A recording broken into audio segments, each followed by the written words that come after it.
Work blouse cutting ಮಾಡೋದಕ್ಕೆ ತುಂಬ ಕಷ್ಟ ಆಗ್ತಾಯಿದೆ. ಸ್ಟಿಚಿಂಗು ಬರಲ್ಲ, ಕಟಿಂಗು ಬರಲ್ಲ. ಏನು ಮಾಡೋದು, ತುಂಬ ತೊಂದರೆ ಆಗ್ತಾಯಿದೆ. ನಮ್ಮ ಬ್ಲೌಸ್ ನಮಗೆ ಹೊಲ್ಕೊಳ್ಳೋದಕ್ಕೆ ಆಗ್ತಾಯಿಲ್ಲ. ಬ್ಯಾಕ್ ಪಾರ್ಟ್ ಯಾವ ರೀತಿ ಕಟ್ ಮಾಡಬೇಕು, ಫ್ರಂಟ್ ಪಾರ್ಟ್ ಯಾವ ರೀತಿ ಕಟ್ ಮಾಡಬೇಕು ಅಂತ ಚೂರು ಕೂಡ ಗೊತ್ತಾಗ್ತಿಲ್ಲ. ಏನೂ ಐಡಿಯಾನೂ ಬರ್ತಾಯಿಲ್ಲ ಅಂತ ಅನ್ನೋರು ಈ ಒಂದು ವಿಡಿಯೋ ನೋಡಿ, ಎಲ್ಲೂ ಸ್ಕಿಪ್ ಮಾಡದೆ ಪೂರ್ತಿಯಾಗಿ ವಿಡಿಯೋ ನೋಡಿ. ತುಂಬ ಡೀಟೇಲಾಗಿ ಹೇಳ್ಕೊಡ್ತಾ ಇದ್ದೀನಿ. ಯಾಕಂತಂದರೆ ಇವಾಗೆಲ್ಲ ಮದುವೆ ಸೀಸನ್ ಅಲ್ವಾ, ಸ್ವಲ್ಪ ಬ್ಲೌಸೆಲ್ಲ ಹೊಲಿಯೋದಕ್ಕೆ ಬರುತ್ತೆ. ಬಟ್ ನಮ್ಮ ಬ್ಲೌಸ್ಗಳಿಗೆ ನಮಗೆ ಹೊಲ್ಕೊಳ್ಳೋದಕ್ಕೆ ಆಗ್ತಿಲ್ಲ.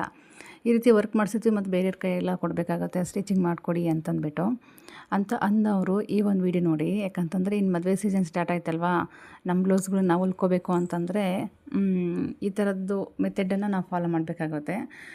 ಬನ್ನಿ, ಇವಾಗ ನಾನು ಫಸ್ಟು ತೊಗೊಳ್ಳೋದು ಮೇನ್ ಫ್ಯಾಬ್ರಿಕ್ ಬಿಟ್ಟು ಲೈನಿಂಗನ್ನು ತೊಗೊತಾ ಇರೋದು. ಫಸ್ಟು ಲೈನಿಂಗ್ ಕಟ್ ಮಾಡ್ಕೊಳ್ರಿ ಮೆಜರ್ಮೆಂಟ್ ಪ್ರಕಾರ.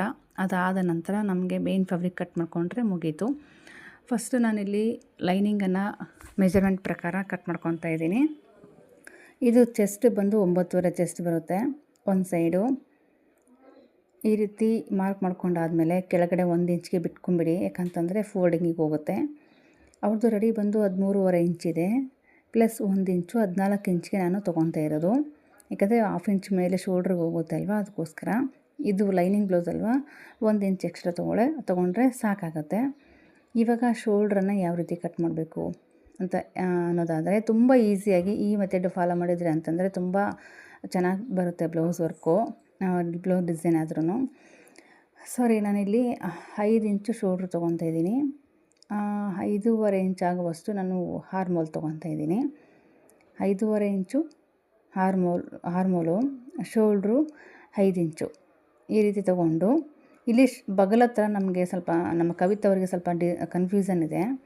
ಯಾವಾಗಲೂ ನಾನು ಇಲ್ಲಿ 1/4 ಇಂಚಿಗೆ ಬಗಲ್ ಶೇಪ್ ತೆಗಿತೀನಿ ಬ್ಯಾಕಲ್ಲಿ. ಫ್ರಂಟಲ್ಲಿ 3/4 ಇಂಚ್ಗೆ ತೊಗೊತೀನಿ. ನೀವು 1/3 ಅಂತ ಹೇಳಿದ್ರಲ್ವ, 1/3 ತೊಗೊಳ್ಳೋದಿಲ್ಲ. ನಾನು ಬ್ಯಾಕಲ್ಲಿ ಹಾರ್ಮೋಲ್ ಶೇಪ್ ತೆಗಿಯೋದೇ 1/4 ಇಂಚಿಗೆ. 1/4 ಇಂಚ್ ಬ್ಯಾಕಲ್ಲಿ ತೆಗೆದ್ರೆ ಬರೀ 3/4 ಇಂಚು ಫ್ರಂಟ್ ಶೇಪ್ ತೆಗಿಬೇಕಾಗತ್ತೆ. ಹಾಗಾಗಿ 1/3 ಇಂಚ್ ಎಲ್ಲಿ ಬರುತ್ತೆ, ಬರಲ್ಲ. ನೀವು ಸ್ವಲ್ಪ ಕನ್ಫ್ಯೂಸನ್ ಆಗಿದ್ದೀರ ಕವಿತಾ. ಜಸ್ಟ್ 3/4 ಇಂಚು ನಾವು ಫ್ರಂಟ್ಗೆ ಶೇಪ್ ತೆಗಿಬೇಕು.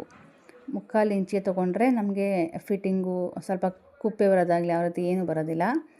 ಹಾಗಾಗಿ ಬ್ಯಾಕಲ್ಲಿ ನಾನು ಒಂದ್ಸರಿ ಏನಪ್ಪ ಅಂತಂದರೆ ರೌಂಡ್ ನೆಕ್ಕಿಂದ ಎಷ್ಟು ಲೆಂತ್ ಇದೆಯಾ ಅಂತ ನೋಡಿಕೊಂಡು ಒಂದ್ಸರಿ ಚೆಕ್ ಮಾಡಿಕೊಂಡು ಅಳತೆ ಮಾಡ್ಕೊತೀನಿ.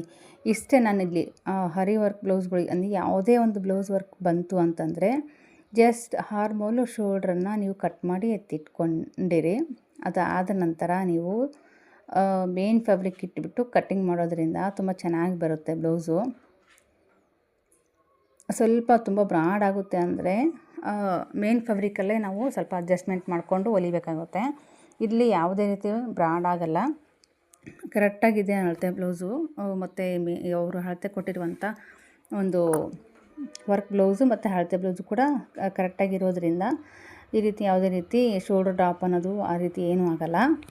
ನಾವು ನಾರ್ಮಲಾಗಿ ಸುಮ್ಮನೆ ಡಿಸೈನ್ ಅಂದರೆ ಅಳತೆ ಬ್ಲೌಸ್ ಕೊಡಲಾರ್ದಂಗೆ ಸುಮ್ಮನೆ ಈ ರೀತಿ ಚೆಸ್ಟ್ ಮೆಜರ್ಮೆಂಟ್ ಹೇಳ್ಬಿಟ್ಟು ವರ್ಕ್ ಮಾಡಿಸಿದ್ವಿ ಅಂತಂದರೆ ಸ್ವಲ್ಪ ಒಂದೊಂದು ಸರಿ ಶೋಲ್ಡರ್ ಡ್ರಾಪ್ ಆಗುತ್ತೆ. ವರ್ಕು ಆ ರೀತಿ ಹಾಕ್ಬಿಟ್ಟಿರ್ತಾರೆ. ಅದಕ್ಕೋಸ್ಕರ ನಾವು ಅಳತೆ ಬ್ಲೌಸ್ ಕೊಟ್ಬಿಟ್ಟು ವರ್ಕ್ ಮಾಡಿಸೋದ್ರಿಂದ ತುಂಬ ಪರ್ಫೆಕ್ಟಾಗಿ ನಮಗೆ ಬ್ಲೌಸ್ ವರ್ಕು ನೀಟಾಗುತ್ತೆ ಮತ್ತು ವೇರ್ ಮಾಡಿದ್ಮೇಲೆ ತುಂಬ ಚೆನ್ನಾಗಿ ಬರುತ್ತೆ. ನೋಡ್ತಾ ಇರ್ಬೋದು, ಈ ರೀತಿ ಕಟ್ಟಿಂಗ್ ಎಲ್ಲ ಆಯ್ತಲ್ವ. ನಾನು ಜಸ್ಟ್ ಶೋಲ್ಡ್ರು ಆರ್ಮೋಲ್ ಅಷ್ಟೇ ಕಟ್ ಮಾಡ್ಕೊಂಡಿದ್ದೀನಿ, ಲೆಂತ್ ಚೆಕ್ ಮಾಡಿಕೊಂಡು. ಏನಂದರೆ ನೆಕ್ಕು ಯಾವುದೇ ರೀತಿ ಕಟ್ ಮಾಡೋಕ್ಕೆ ಹೋಗ್ಬೇಡಿ ಸದ್ಯಕ್ಕೆ. ಸ್ಟಿಚಿಂಗ್ ಮಾಡಿ ಆದಮೇಲೆ ನೀವು ನೆಕ್ ಕಟ್ ಮಾಡಿ ಟರ್ನ್ ಮಾಡೋದ್ರಿಂದ ತುಂಬ ಚೆನ್ನಾಗಿ ಬರುತ್ತೆ. ಇಲ್ಲಿ ನೋಡ್ತಾ ಇರ್ಬೋದು, ಜಸ್ಟ್ 1/3 ಇಂಚಿಗೆ ನಾನು ಶೇಪನ್ನು ತೆಗಿತಾ ಇರೋದು. ಯಾವುದೇ ರೀತಿ 1/3 ಇಂಚಿಗೆ ಯಾವತ್ತೂ ತೆಗಿಯಲ್ಲ. ಹಾಗಾಗಿ ಈ ರೀತಿ ಶೇಪ್ ತೆಗೆದು ಫ್ರಂಟಿಗೆ ಈ ರೀತಿ ನೋಡಿಕೊಂಡು ಕಟ್ ಮಾಡ್ಕೊಳ್ಳಿ. ಕವಿತಾ ಸ್ವಲ್ಪ ಕನ್ಫ್ಯೂಸನ್ ಮಾಡ್ಕೊಂಡ್ರಂತ ಅಂದ್ಕೊಳ್ತೀನಿ. ಯಾಕಂದರೆ ನೋಡ್ತಾ ಇರ್ಬೋದು, 1 ಇಂಚ್ ಕೂಡ ಅಲ್ಲ, ಬರೀ ಜಸ್ಟ್ 3/4 ಇಂಚಿಗೆ ನಾನು ಶೇಪ್ ತೆಗೆದಿರೋದು.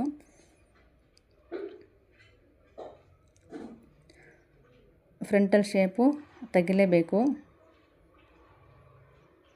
ನಾನಿಲ್ಲಿ ಯಾವಾಗಲೂ ಸ್ಟಿಚಿಂಗ್ ಸ್ಲೀವ್ಸ್ ಎಲ್ಲ ಅಟ್ಯಾಚ್ ಮಾಡೋಕ್ಕಿಂತ ಮುಂಚೆ ನಾನು ಲೈನಿಂಗ್ ಎಲ್ಲ ಅಟ್ಯಾಚ್ ಆದಮೇಲೆ ಸ್ಲೀವ್ಸ್ ಅಟ್ಯಾಚ್ ಮಾಡೋಕ್ಕಿಂತ ಮುಂಚೆ ನಾನು ಶೇಪ್ ತೆಗಿತಾಯಿದ್ದೆ. ಬಟ್ ನಮ್ಮ ಕವಿತಾ ಅವರಿಗೆ ತೋರಿಸೋದಕ್ಕೋಸ್ಕರ ನಾನಿಲ್ಲಿ ಶೇಪ್ ತೆಗೆದು ತೋರಿಸಿರೋದು. ಇಲ್ಲೊಂದು ನಾಚ್ ಹಾಕೊಂಬಿಡಿ, ಯಾಕಂದರೆ ಅಲ್ಲಿ ಪರ್ಫೆಕ್ಟ್ ಒಂದು ಸ್ಟಿಚಿಂಗ್ ಬರಬೇಕು ಫಿಟ್ಟಿಂಗ್ ಹೊಲಿಗೆ ಅಂತ. ಅಲ್ಲಿ ಮಾರ್ಜಿನ್ಗೆ ಹಾಕಿದರೆ, ನಾಚ್ ಹಾಕಿದರೆ ನಮಗೆ ಹೊಲಿಗೆ ಅದ್ರ ಮೇಲೆ ಕೂರಬೇಕು. ಫ್ರಂಟಲ್ಲಿ ಅಷ್ಟೇ ಸೇಮು, ಅಂದರೆ ನಾನು 2 ಇಂಚ್ ನೆಕ್ ತೊಗೊಂಡಿದ್ದೀನಿ, 3 ಇಂಚು ಶೋಲ್ಡ್ರ್ ತೊಗೊಂಡಿದ್ದೀನಿ. ಅದನ್ನು ಮಾರ್ಕ್ ಮಾಡಿಕೊಂಡು ಇಟ್ಕೊಂಡಿರ್ತೀನಿ ಅಷ್ಟೇ. ಅದು ಸ್ಟಿಚಿಂಗು ಅಲ್ಲಿಗೆ ಬರಬೇಕು. ಅದಕ್ಕೋಸ್ಕರ ಕೆಳಗಡೆ ಕ್ರಾಸ್ ಪಟ್ಟಿ ಕಡೆ ಕೂಡ ನಾವು ಇಲ್ಲಿ ಅಳತೆ ಮಾಡಿಕೊಂಡು ಕ್ರಾಸ್ ಪಟ್ಟಿ ಮತ್ತು ಅಟ್ಯಾಕ್ಸ್ ಪಾಯಿಂಟ್ಗಳನ್ನು ನೋಡಿಕೊಂಡು ಸ್ಟಿಚಿಂಗನ್ನು ಮಾಡೋದ್ರಿಂದ, ಕಟ್ಟಿಂಗ್ ಮಾಡಿಕೊಂಡು ಸ್ಟಿಚಿಂಗ್ ಮಾಡೋದ್ರಿಂದ ಕರೆಕ್ಟಾಗಿ ಅಳತೆ ಬ್ಲೌಸ್ ಪ್ರಕಾರ ನಮಗೆ ಬ್ಲೌಸ್ ಅನ್ನೋದು ರೆಡಿ ಆಗುತ್ತೆ. ಇವಾಗ ಈ ಪಾಯಿಂಟ್ ಹಾಕೊಂಡಲ್ವ, ಇವಾಗ ಈ ರೀತಿ ಮಾರ್ಕ್ ಮಾಡಿಕೊಂಡು, ಇಲ್ಲಿ ನಾನು ಕ್ರಾಸ್ ಪಟ್ಟಿ ಸಿಕ್ಕಿಲ್ಲ, ಬೇರೆ ನಾನು ಕಟ್ ಮಾಡ್ಕೊತೀನಿ. ಇಲ್ಲಿ ಈ ರೀತಿ ಕಟ್ ಮಾಡಿದ್ವಲ್ಲ, ತುಂಬ ಈಸಿಯಾಗಿ ಯಾವುದೇ ರೀತಿ ನೀವು ವರ್ಕ್ ಬ್ಲೌಸ್ ಕಟ್ ಮಾಡಬೇಕು ಅಂತಂದಾಗ ನೆಕ್ಕು ಯಾವುದೇ ರೀತಿ ಕಟ್ ಮಾಡೋಕ್ಕೆ ಹೋಗ್ಬೇಡಿ. ಜಸ್ಟ್ ಶೋಲ್ಡ್ರು ಮತ್ತು ಹಾರ್ಮಲ್ ಕಟ್ ಮಾಡ್ಕೊಂಬಿಡಿ ಅಷ್ಟೇ. ಅವ್ರ ಅಳತೆ ಬ್ಲೌಸಲ್ಲಿ ಏನಿರುತ್ತೋ ಅದು ಅಳತೆ ಮಾಡಿಕೊಂಡು ನೀವು ನೆಕ್ಕು ಶೋಲ್ಡ್ರ್ ಅಷ್ಟೇ ಕಟ್ ಮಾಡ್ಕೋಬೇಕಾಗುತ್ತೆ.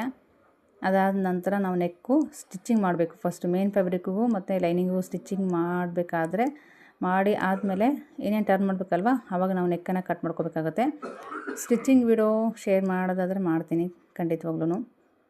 ಇದು ಕಟ್ಟಿಂಗ್ ಮೇನ್ ಇಂಪಾರ್ಟೆಂಟ್ ಅಲ್ವಾ, ಹಾಗಾಗಿ ಕಟ್ಟಿಂಗು ನೋಡಿಕೊಂಡು ಕಟ್ಟಿಂಗ್ ಮಾಡೋದ್ರಿಂದ ತುಂಬ ಚೆನ್ನಾಗಿ ಬ್ಲೌಸ್ ರೆಡಿ ಆಗುತ್ತೆ. ಇಲ್ಲಿ ನೋಡ್ತಾ ಇರ್ಬೋದು, ಅಡ್ಜಸ್ಟ್ಮೆಂಟ್ ಅನ್ನೋದು ತುಂಬ ಇಂಪಾರ್ಟೆಂಟು. ಅಡ್ಜಸ್ಟ್ಮೆಂಟು ತುಂಬ ನೋಡಿಕೊಂಡು ಮಾಡಬೇಕಾಗತ್ತೆ. 2 ಕಡೆನೂ ಈ ರೀತಿ ಇಟ್ಕೊಂಡು ನೀವು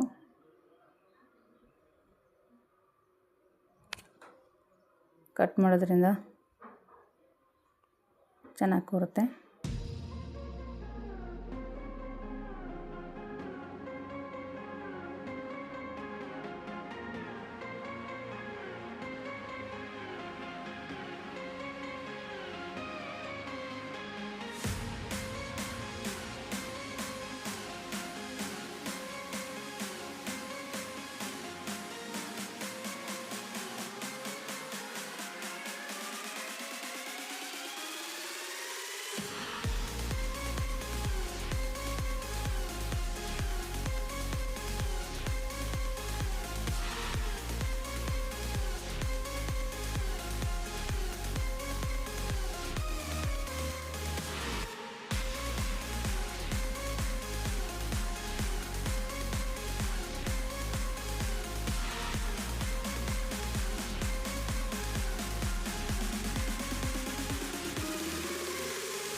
ನೋಡಿದ್ರಲ್ವಾ ಯಾವ ರೀತಿ ಬ್ಲೌಸ್ ವರ್ಕಿಂಗ್ ಬ್ಲೌಸ್ ಕಟ್ ಮಾಡೋದು ಅಂತಂದ್ಬಿಟ್ಟು. ಈ ಒಂದು ವಿಡಿಯೋ ಯಾರಿಗೆಲ್ಲ ಇಷ್ಟ ಆಯಿತು ಲೈಕ್ ಮಾಡಿ, ಶೇರ್ ಮಾಡಿ. ಇದು ಸ್ಟಿಚಿಂಗ್ ಕೂಡ ಬರುತ್ತೆ, ವೆಯ್ಟ್ ಮಾಡಿ ನೋಡ್ತಾ ಇರ್ಬೋದು. ಫ್ರಂಟಲ್ಲಿ ಕೂಡ ಅಷ್ಟೇ ತುಂಬ ನೋಡಿಕೊಂಡು ನೀವು ಕಟ್ ಮಾಡೋದ್ರಿಂದ ಫ್ರಂಟ್ ಪಾರ್ಟಲ್ಲಿ ಡಿಸೈನ್ ಕೂಡ ಇರುತ್ತೆ ಅಲ್ವಾ, ನೋಡಿಕೊಂಡು ಕಟ್ ಮಾಡೋದ್ರಿಂದ ತುಂಬ ಚೆನ್ನಾಗಿ ಬರುತ್ತೆ.